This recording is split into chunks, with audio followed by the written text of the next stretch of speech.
bus terbakar gimana mas tanggapannya? Udah gue tanggapin di Facebook. Agak miris aja sih, maksudnya gimana ya? Kan situ ada videonya, krunya apa telnya atau siapa entahlah. Nuduh pesertanya sampai kayak orang ketakutan gitu, bilang enggak mas, saya nggak bawa power bank, kita nggak ada yang bawa power bank, bla bla bla. Yes. Ya maksud gua tuh, gua cuma ngasih tahu aja bahwasanya power bank itu bukan satu-satunya penyebab kebakaran di dalam bis, bukan. Biasanya konslet mas, yang sering-sering terjadi itu konslet.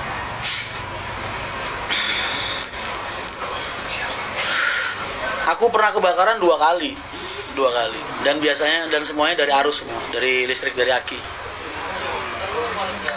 Udah 2 kali kebakaran.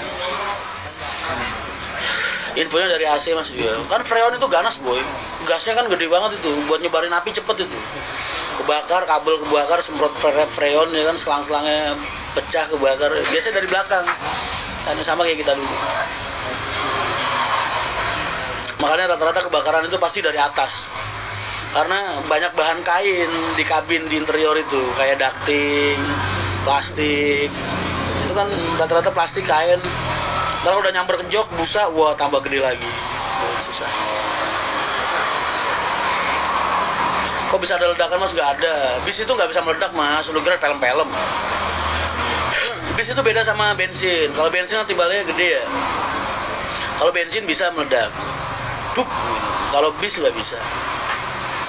Kalau suara ledakan ya bisa dari mana aja, mungkin kompresor pecah, bagaimana kan bisa. Tapi kalau meledak kayak di film-film gitu, wah itu cuma di film doang boy. Di film Rambo paling sering. Solar tuh nggak kayak bensin, solar tuh susah kebakar. Cuman solar kalau udah kebakar susah mati, itu solar. Makanya orang, yes, kalau anak-anak kerja di dunia solar, di bengkel kadang suka ada yang komplain tuh, mas kerja deket bis kok ngerokok segala macam bla bla bla. Yes, buat kita gimana ya, biasa lah. Ada ledakan mas dari kaca penumpang sebelah kiri. Kacanya mungkin meletus atau gimana? Nggak lihat videonya belum.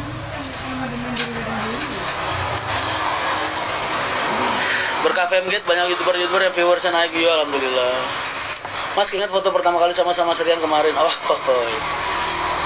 Kalau kebakar dapat asuransi nggak mas? Kalau kebakar itu berarti hilang boy. Asuransi, jadi bis itu kalau belum lunas kan ada persyaratan asuransi, dan minimal rata-rata hampir semua PO itu ngambilnya TLO, total loss. Berarti kalau kerusakan di atas 75% atau 80%. Kalau kebakar itu berarti ada asuransi, tapi kan asuransinya buat bayar utang mas, paham nggak? Asuransinya buat bayar sisa angsurannya. Kalau sisa angsurannya, jadi misalnya bis harganya 2 miliar nih, pokok utangnya berapa, asuransinya berapa gitu misal, lantar dipotong. Makanya orang kalau kebakaran bis itu hilang udah. Itu kalau masih utang. Kalau udah lunas ya tambah-tambah udah hilang. Pokoknya hilang sama aja. Lu masih utang juga bis lu hilang. Lu udah lunas juga bis lu hilang. Hilang bis satu hitungannya. Ya doain aja pengusahanya kuat lah. Sabar. Bis kalau udah kebakaran setauku nggak bisa diperbaikin mas. Sepengalamanku ya, sepengetahuanku, kalau udah parah banget kebakarnya kayak gitu, itu udah nggak bisa dipakai. Biasanya soalnya sasisnya layu mas. Yang paling parah kan sasisnya mas. Kalau bodi bisa dibikin orang, tapi kalau sasis udah layu, udah alum bahasanya, itu kan baja mas sasis mas. Kalau saking panasnya, temperaturnya panas, dia udah mulai layu, udah ada bengkak, udah mulai nggak center lah ibaratnya, nggak bisa dipakai, udah buang sasis. Dalam setahun bisa berapa kali mas bis? Kabel itu kan nggak busuk sih mas, nggak kayak roti ya kan.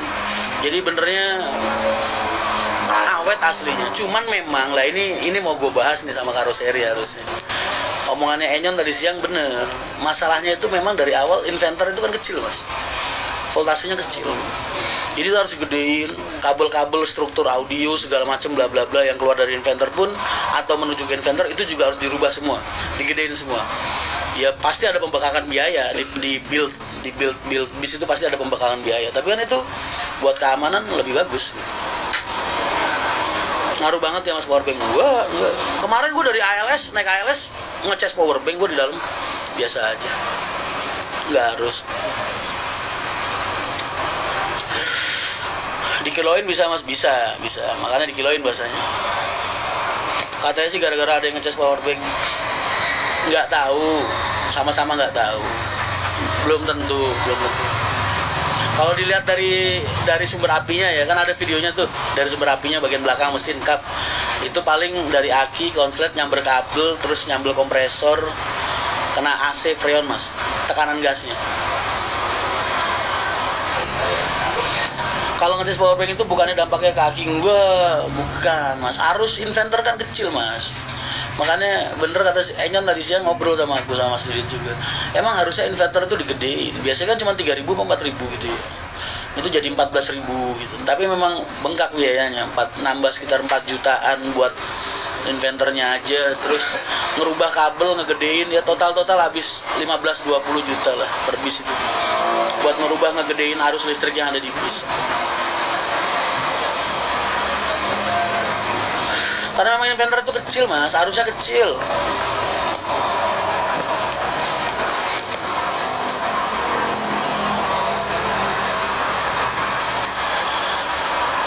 Kelebihan tronton itu apa mas? Gaya boy, keren, dipuji-puji. Sayangnya gue nggak gila pujian, gue lebih milih efektivitas.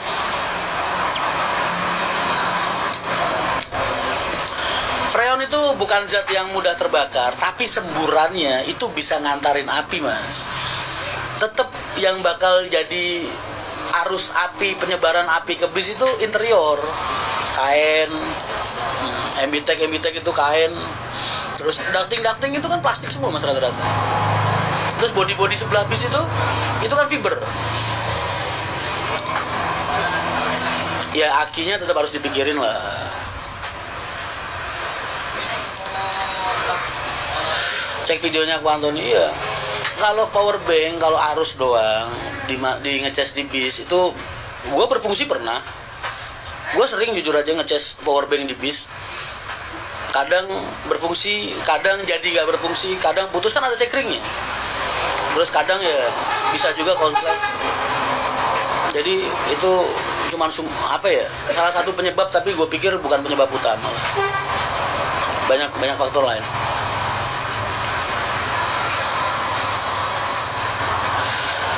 Lihat Mas Rian jadi seger juga, saya ngerokok sudah. Gimana rasanya kemarin PMGate?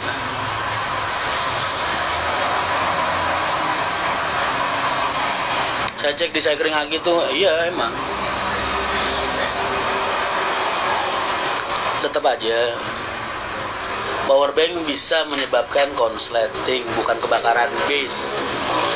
Ini biasanya malah rata-rata tuh penyebab parahnya ya, aslinya ya. Kabelnya jorok boy. Kabel pada ngupas dibiarin, nggak disolasi lagi, nggak dikasih tutup.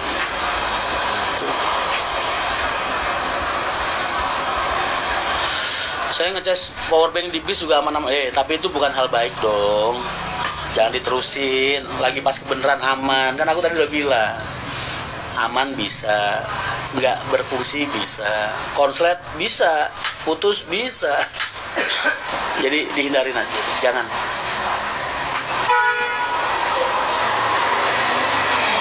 Femgate jadi seminggu 3 kali. Femgate seminggu 3 kali.